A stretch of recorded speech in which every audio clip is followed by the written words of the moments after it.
Hey Gearheads, and welcome to Garage Talk. I'm Corey, and that is the facelifted 2024 Subaru Outback Wilderness.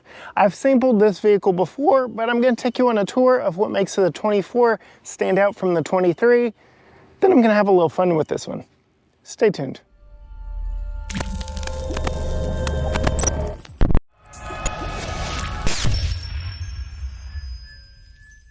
All right, Gearheads, before we get too far into this one, I do want to thank Peltier Subaru here in Tyler, Texas, Jeremy Jones, and the whole team.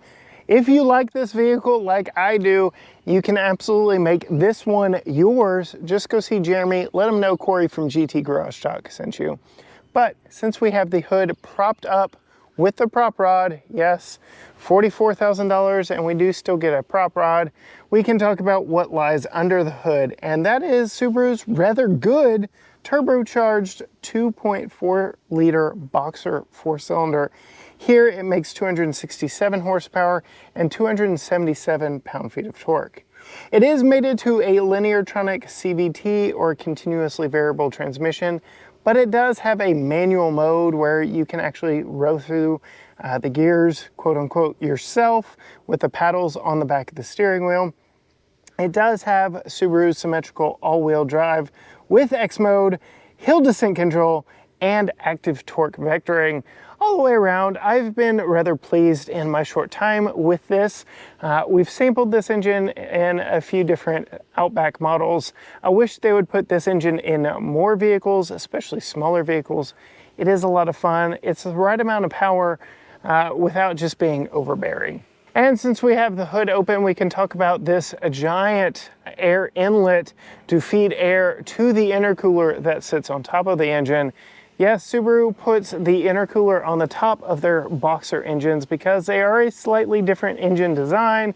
It makes for effective packaging under the hood here, but quite a bit of plumbing underneath this hood to get air to that intercooler from this front grille. Speaking of that front grille, it is probably the biggest telltale sign that you're driving a 24 versus a 23. The new grille is updated and refreshed, as is some of the front body cladding up here on this model. So 23s and below have a more I don't even know how to describe it. They have a different design here on the front bumper. Here we get more of a grille-like design. It is a fake grille, which isn't my favorite. You can tell it's hard black plastic, or in this case flimsy black plastic, but we do get a little Easter egg here with, I've been joking, are these LL Bean footprints here? I don't know. Let me know down in the comments. I've been told there are more Easter eggs on this vehicle. Looking to get into the Easter egg game like the competition from Jeep. So let me know where some of the Easter eggs you found on your vehicle or you know of here on the Subaru Outback down in the comments. But yes, new grille, a little more aggressive front grille than before, and just a little more rigid. It makes it look like a big shield up here with all this accenting around the big Subaru logo. Otherwise, it's typical Outback Wilderness fare. The Wilderness model does get you all these bronze accenting and all that black plastic cladding or dark gray plastic cladding. You do get the anti-glare hood, which is a nice option if you're wheeling. You definitely don't want a lot of glare back in your eyes as you're cresting over a hill, something like that. Interesting enough, you do get a lot of LED lights up front here, but incandescent turn signals. We have been in other smaller, more affordable Subaru products that have gotten a full refresh for 2024 that have full LED lights up front. Just an interesting omission. If you are going to facelift this vehicle, why you wouldn't just go ahead and use all LED lights up front. Small things, I know. Coming around to the side, again, we can appreciate the rugged, aggressive nature of the Wilderness model. So yes, you do get a lot of gray or dark plastic cladding on this one, but you can appreciate just how tall this thing sits.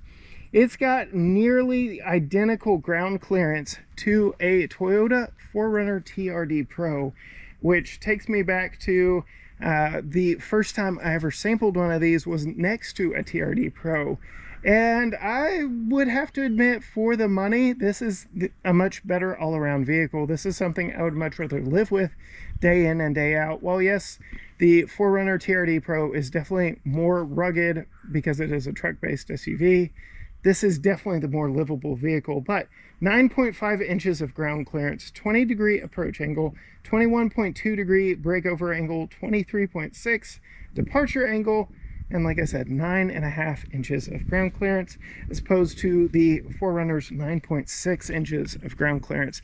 So very impressive here in this Outback Wilderness. Again, you get the Wilderness badge on the front door, gold or bronze Outback on the back door. Very interesting look. Coming around to the back, nothing has really changed back here for 2023. In fact, the graphics on the lower bumper on the corners, that is exactly what the front bumper looked like prior to the 2024 refresh. I didn't know how to explain it, just this 3-line look, but yes, this is exactly what the front bumper looked like on the corners prior to the refresh. Back here we get blacked out Outback Subaru all-wheel drive badging and branding, and then you get some more of your bronze accents. We do get a power liftgate on this one that opens up to a cavernous rear storage area. I'm just truly impressed with how much space is back here.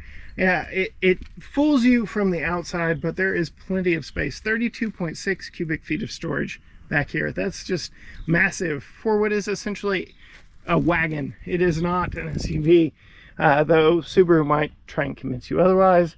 You fold those 60/40 rear seats down and you get 75.6 cubic feet. That is impressive all the way around. And you can fold those back seats down with a lever right here. You can see they actually fold down on their own, which is nice. And then you've got a nice big pass-through. We do have the Wilderness floor mats in this one, so that's a nice touch. And I'm going to go ahead and flip this out of the way. You can see there's even protection on the backs of the seats there. We do have top tethers for child seats all the way across back there as well. Lots of tie down points in here for securing items, whatever that may be for your next camping adventure. You can even pop out a few right here. So lots of different ways you can secure cargo back here. And I really like the different ways that you can position the rear cover back here in the back. So if you've got some taller items that you still want to shade from prying eyes, you have a 2-position rear cargo shade, which is very nice on this one as well. Underneath the Wilderness floor mat, we do have a full-size spare tire, same Yokohama Geolandar that is on the rest of the vehicle, with all the tools that you need to replace that, repair that. I'm going to go ahead and climb under here. I know I'm not on level ground, but at 5'10", I fit underneath the hatch very nicely, and you can see just above my head here, here are the buttons to open and close it. Since we talked about that spare tire, I completely glossed over the wheels and tires on this one. We get blacked out wheels wrapped in those Yokohama Geolandar ATs. From my experience with these tires, they are the weak link when off-roading in this vehicle. They're good, not great. So we've had a bit of fun with them, but I would go with something more aggressive. That, honestly, in my opinion, would be probably my first and only real upgrade to this vehicle if I were living with it daily. But that is absolutely a personal choice. You can see there are two 2565 R17s. So I absolutely love that we have a 17 instead of an 18 or larger here on what is supposed to be an off-road vehicle. You can see they fill out that wheel well very nicely. There isn't much room for anything bigger or more aggressive. So all that factors into what is actually fitted to this vehicle. You can see we have some sound deadening back here in the back wheel well. Nothing up here in the front. We still get that geyser blue paint showing underneath the wheel well here, but I absolutely love the geyser blue on this one. This is the spec I would get right here. I really like this. This one really stands out and looks great. Let's hop in. All right, before we hop into this one, I do want to show you the key. Typical Subaru key. Nothing unusual about this. If you've driven a modern Subaru, you've got this key. Lock. Unlock is the Subaru logo. You have your hatch release, your panic button. You can release a physical key from the back side right there. All around, very nice. It is a proximity key. You can keep it in your pocket. Subaru does give you passive entry on the front doors, which means you can lock it by pushing that right there, unlock it by putting your hand on the back of the door and pulling it open. Those same features are not on the back door. So if you've got a kiddo to load up, you're going to be unlocking it by touching the front door first. No big deal, just thought you should know. Coming to the door panels, we get a lot of these tags. Let me know what you think of the Subaru Wilderness tags that they put in all their models. It's an interesting choice, but it just feels like some clothing options. I don't know. Let me know. Strong opinions on weak things, let me know. Nice padding here, nice textured material here on the door. Just gives it a nice classy look because it is a differentiation in textures and colors and patterns. You do get auto windows all the way around, auto up down, your mirror controls, your window lockout, all that is typical and rather nice. We get a little bit of storage down here in the door, including a bottle holder right there. We do get the Harman Kardon sound system in this one, but unfortunately we don't have a great way to test audio systems, so you'll have to go test that out for yourself. The seats in this, they're not leather, they're the synthetic leather, but they're easy to clean, and I like how they are textured and multicolored. So again, Subaru very easily could have given you all dark gray, all black, but they didn't. They gave a nice differentiation in colors and textures.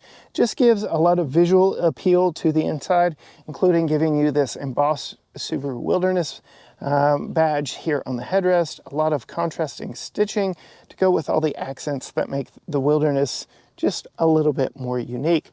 Coming down here, we have multiple seat positions with two-way lumbar on this one, so that's a nice touch. Coming in, popping in behind the steering wheel, closing the door, pushing our foot on the brake and the engine start button, fire up that turbocharged Boxer 4, typical engine chimes that you normally get in any Subaru, and we'll start over my left knee and work our way across.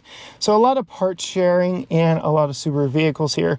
So it's a typical panel, but we get your hatch release and your smart hatch functionality turned on and off right there, as well as your brightness controls for your gauge cluster. Speaking of gauges, you do have a analog set of dials here for your speedometer, your tach, your engine temp, and your fuel, which old school people will really like, with a little bit of digital help there in the middle with a small information screen. You can channel through a lot of different information that way. Get a lot of buttons here. Corporate Subaru steering wheel gussied up just a little bit to be a Wilderness model, wrapped in leather with contrasting stitching and contrasting plastics here on it as well. All your driver assistance tech, your lane keep, adaptive cruise, all your radio controls, volume, and the like there. It is a heated steering wheel, so you can turn that on and off right there. I mentioned earlier, you can use the paddles here to essentially have an 8-speed transmission, even though it is a continuously variable one. We get the 11.6-inch Starlink infotainment system. Won't go into a lot of detail on it, but it works rather quick, rather snappy. You do have all your AC controls down low here, but they do give you physical controls for the things you would want the most. Same with your stereo. So if I were to, say, put it in reverse and get rid of all my radio controls, I can still turn the volume down, which is something that is typical of hopping in a vehicle and putting it in reverse before realizing your music's probably playing too loud from the last time you drove the vehicle. That's a nice touch, giving you a volume control outside of touchscreens and things like that. Putting it in reverse, you can see no 360 camera for reverse, though we do have a front camera on this one. You get just your standard backup camera. It's not the best. This is a clear, crisp screen, but the quality of the camera is a little low. But you can see we've got trajectory there, we've got rear automatic braking, and your parking sensors. While we've got it in reverse, you can also see we do have X mode with 3 different modes here: snow and dirt, normal, and deep snow and mud. Those basically allow traction to slip a little bit more or a little bit less depending on the situation that you're in. Deep snow and mud, you really want to keep those wheels turning, whereas snow and dirt, probably not so much. You want to limit how much wheel spin you've got so that you can keep moving. I do like how we have a mechanical gear selector for that CVT. That's a nice touch. Electronic parking brake. We do have a camera view button here, so you can see out that front camera. Again, it is a very wide angle. It is not the clearest image. I like how they give you this warning here around the front of the vehicle, which lines up perfectly with Texas's mandated front license plates. Just an interesting touch right there. But again, still not the best. If you're going to go wheeling in this, absolutely take a spotter. Again, a lot of different materials and textures as you look up front here. This is all soft StarTex seating material up here up top. And then above that, we have soft injection molded plastic. Down here, we've got more of that textured plastic from the doors. A little bit of storage right here, and a little bit of storage here in the damped and felt-lined center or glove box, so that's a nice touch as well. Side-by-side cup holders, which is a nice touch. Normally vehicles are a little too narrow for that. And then a style element functionality that perhaps is taken out of Jeep. You get a 2-layer center console, so I really like that. You've got 2 different latches. The one closest to you opens up the shallow one, and the one closest to the passenger opens up the deeper well. We do have some sound deadening in here with some additional power. Speaking of power, USB-A, USB-C, and an auxiliary jack up here. Does not look like this is a Qi wireless charger, but it is nice and rubberized. So if you drop some metallic things in there, it won't be too noisy. Again, really nice seats. They're nice and supportive. Headroom is really good. All we get is a standard sized sunroof in this one. But you can see, again, at 5'10", I'm pretty good here as well. The steering wheel is a manual tilt and telescope unit. And I already showed you the power seat controls that allow me to find the perfect sitting position for me here in the front seat. But let's hop back into the back. There's some nice touches back there for comfort as well. Popping into the back, I already told you there are no passive entry door handles back here on the back, so you have to unlock it up front first. But I do want to call out all the extra black plastic cladding on this does bleed over onto the back door just a little bit. Rather abrupt ending right here. Black plastic cladding is a controversial subject for a lot of people, so let me know your thoughts on it and how it is implemented here. Backseat passengers just get window controls, no locks on this one, and very similar to the front seats, your dual tone and texture rear seats. No logo embossed on the headrest, but you can fold them forward from a button right here, just like you could from the levers back in the back. Nice 3-person back seat. Lots of room in this one too, so I'm popping in behind myself. I'm gonna leave that door open for a little bit of light, but you can see sitting behind myself, plenty of room, very comfortable to stretch out and get comfortable. We've got 2 level map pockets in here with a cell phone holder, little cell phone pocket, maybe a tablet holder right here, and just whatever else you want back in the back. And that is on both of the front seats. That is a nice touch, as is the additional power back here. We also get air vents on the back of the center console and heated outboard seats. So that's a nice touch for cold weather climates. All around, a very nice set of options back here for backseat passengers. Since it is all-wheel drive, we do get this big hump in the middle for your drive shaft going to those rear wheels. So I don't know how much somebody would want to ride in the center seat, but you can see just the difference in these 2 seats. They actually do recline. So this is the most upright. This is the most reclined position. It can make for a very comfortable ride as well. Fold down armrest in the 60% that goes with the passenger side. So you can see, since the seat is reclined, it is angled a little more upward than I would like over here as a passenger. And the third seatbelt actually comes out of the ceiling. It's just over the headrest, so I don't know that it would be a lot of obstruction to the driver's view, but just to note that it is there. I'll go ahead and show you seating for me. I'll close the door now. Seating for me, very comfortable. I've got a nice cutout for my head here, plenty of headroom in that regards, but just over my hip here on the side is the recline lever, and you can see This is a supremely comfortable back seat. I really like the back seat. The seating material, even though it isn't real leather, it feels nice.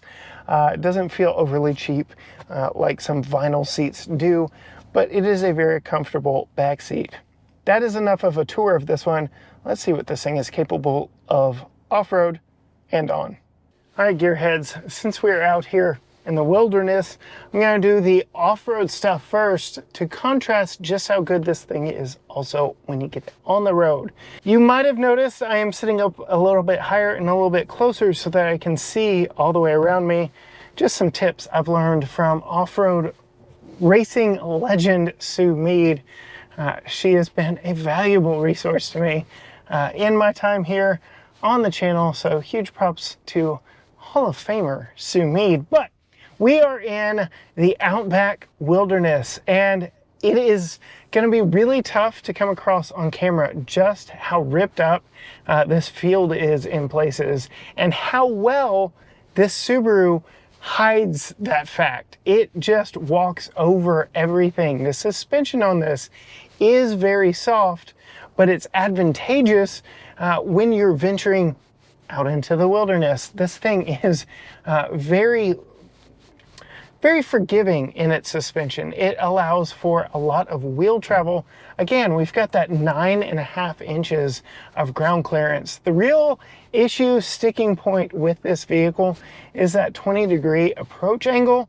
And I will say everything up underneath the chin is plastic. You do have a recovery hook up there, but it's just very interesting that perhaps the first and most obvious place you're going to be touching the underbelly of this vehicle is plastic. Not my favorite, but this vehicle is very capable, which means you are going to be taking it out and exploring some and checking out the wilderness and seeing exactly what this thing can do. With its symmetrical all-wheel drive, you can always tell when it is shifting out, where the power needs to go, and how it can get up and over obstacles just like that. It is very quick in action, and then once you get out here back into the field with some speed, the suspension really soaks it all up and does a good job of kind of flattening out the surface around you. You may be saying, well, why aren't you using your front camera? And that's because it flattens out everything to where you really can't tell what you're going over. Like I'm looking at the ground even with my hood here, and I can't tell anything on the screen, but the vehicle walks up over it very nicely. And then when you get out into some dirt, this thing is quite fun to just kind of throw around and put through its paces. It is very soft, but again, it soaks up a lot of the bumps, which makes off-roading this in very technical situations maybe less than ideal. But when you get out into sticky situations, you know you're going to be very comfortable in this vehicle. We'll take this through a little creek bed.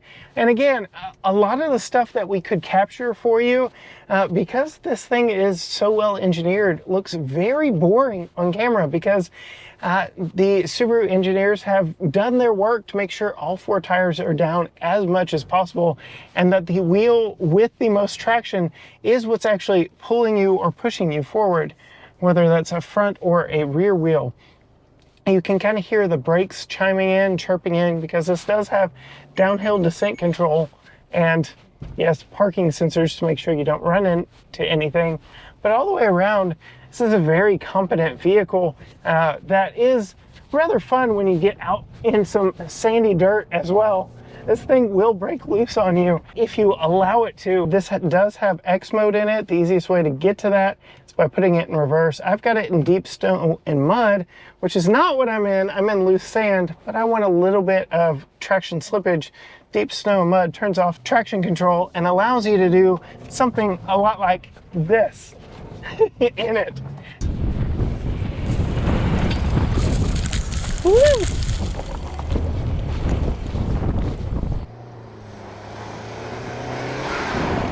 But now let's get out onto the road and see just how this performs on some solid pavement. getting this thing out on the road, everything that made it soft off-road, smoothing out all the bumps, is what translates to a really fine ride here on the road.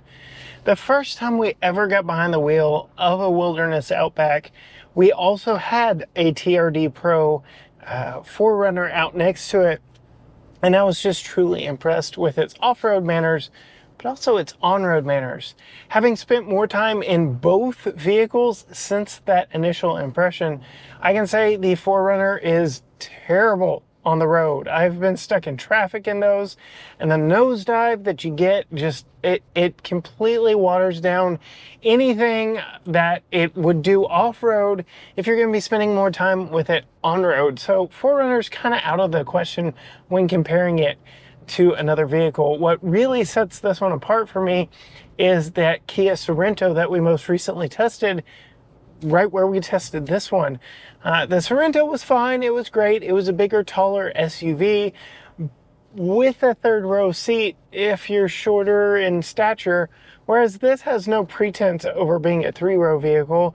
And let's face it, it's a tall car, it's a wagon, it's not an SUV, no matter how Subaru wants to build it or bill it. And this rides like a very nice, comfortable car. And that is not a slur.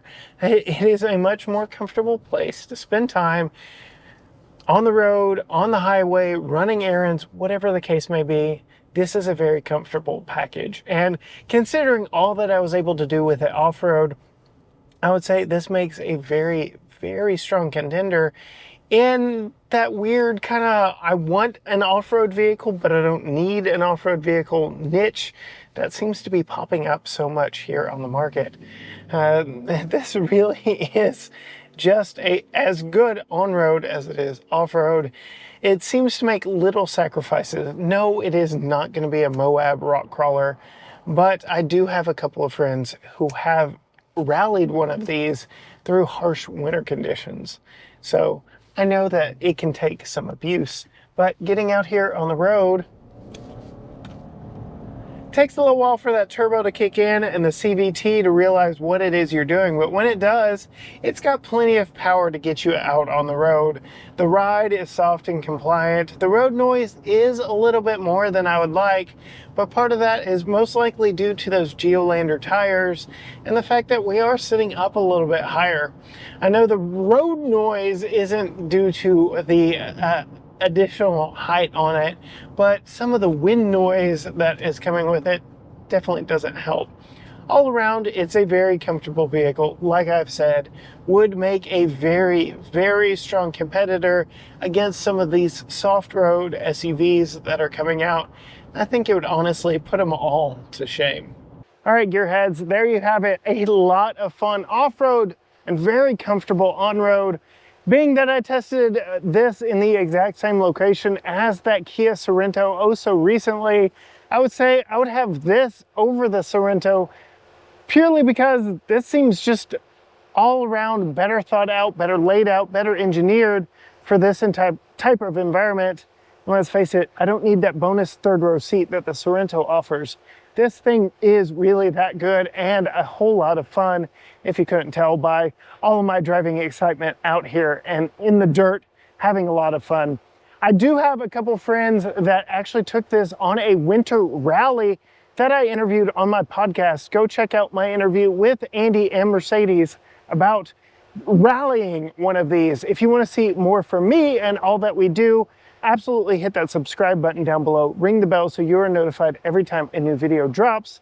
Find us on all social media platforms: Facebook, Instagram, Twitter, X, TikTok, YouTube. Everything is at GT Garage Talk, or you can go to gtgaragetalk.com. But as for me, with the 2024 facelifted Subaru Outback Wilderness, until next time, gearheads, bye.